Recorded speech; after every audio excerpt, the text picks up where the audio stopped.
You meet someone new. They're kind, stable, consistent. They text back on time. They don't play games. And somehow, it feels off. Something feels missing. You're not excited. You're bored. But then you meet someone else, hot and cold. One day they're everything. The next day they disappear. And suddenly, you're obsessed. Why does that happen? Why does the person who's good for you feel wrong? And the person who hurts you feel so right? The answer isn't weakness. It isn't stupidity. It's trauma. And today, we're going to talk about exactly how it rewires your brain, without you even knowing it. What trauma actually does to your brain. Most people think trauma is only about big, dramatic events.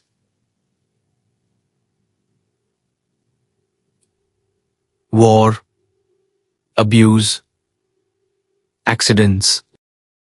But psychological trauma can come from something much quieter.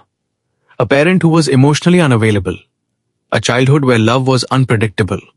Sometimes warm, sometimes cold. A relationship where you were never quite sure where you stood. Experiences don't just hurt in the moment.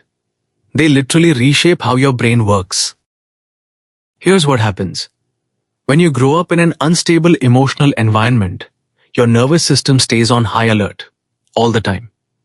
Psychologists call this hypervigilance. Your brain is constantly scanning for danger, for rejection, for abandonment.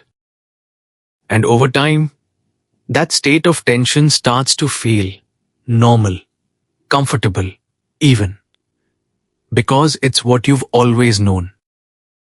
Calm starts to feel boring. Chaos starts to feel like home. Why familiarity feels like love? Here's where it gets really interesting. And a little painful. Your brain doesn't automatically know the difference between love and familiarity. It just knows what feels recognizable. So if you grew up with a parent who was unpredictable, loving one moment, distant the next, your brain filed that away as what love looks like. And when you're older, and you meet someone who gives you that same push and pull, your brain lights up. Not because this person is good for you, but because they feel familiar. There's even a chemical reason for this. When someone is inconsistent with you, sometimes giving you attention, sometimes pulling away, your brain releases dopamine every time they come back. It's the same reward system that makes gambling addictive. You keep chasing the high. You keep waiting for them to come back. Meanwhile, someone who is consistently kind, consistently present, no uncertainty, no chase, no dopamine spike. So your brain labels them as boring. This is why so many trauma survivors say things like, I just don't feel a spark with the good ones. The spark isn't love. It's anxiety. It's your nervous system in a state it recognizes. Attachment styles and the cycle. Psychologists have studied this for decades, and they've found that the way we were loved as children directly shapes something called our attachment style. If your emotional needs were met inconsistently as a child, you likely developed what's called an anxious attachment style. You crave closeness, but you're terrified of being abandoned. So you're constantly seeking reassurance, constantly watching for signs that someone might leave. And here's the cruel irony. Anxious attachers are most commonly drawn to avoidant partners. People who are emotionally distant. People who pull away when things get too close. The anxious partner chases. The avoidant pulls back. The anxious partner tries harder. The avoidant feels suffocated. It's a cycle that goes around and around, and both people are stuck in it, often without understanding why. This isn't about bad people. It's about two wounded people playing out patterns they never consciously chose. The self-sabotage pattern.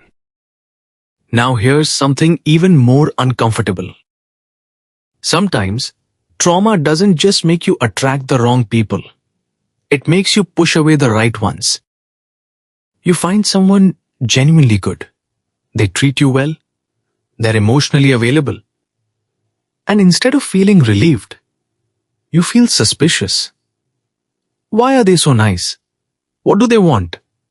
This is too easy. Something must be wrong. So you test them. You pull away. You create conflict. Just to see if they'll stay. Or you convince yourself you're not ready, not worthy, not enough. And eventually, you leave before they can leave you.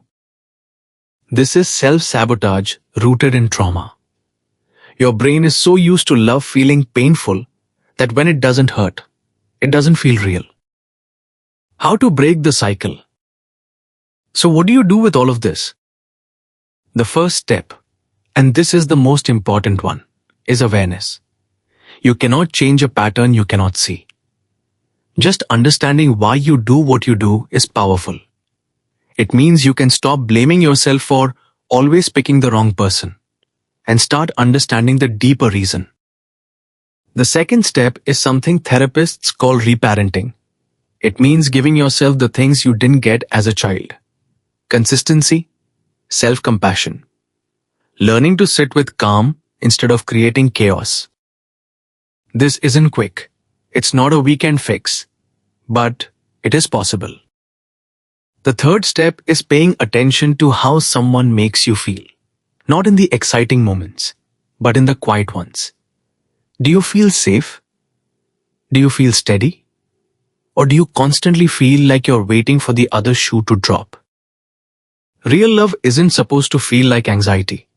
It's supposed to feel like peace. Trauma doesn't make you broken. It makes you human.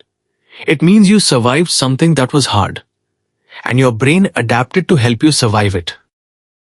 But you don't have to keep surviving. At some point, you get to start healing.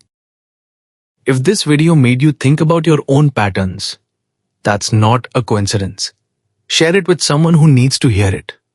And if you want to understand yourself more deeply, subscribe. Because that's exactly what this channel is here for.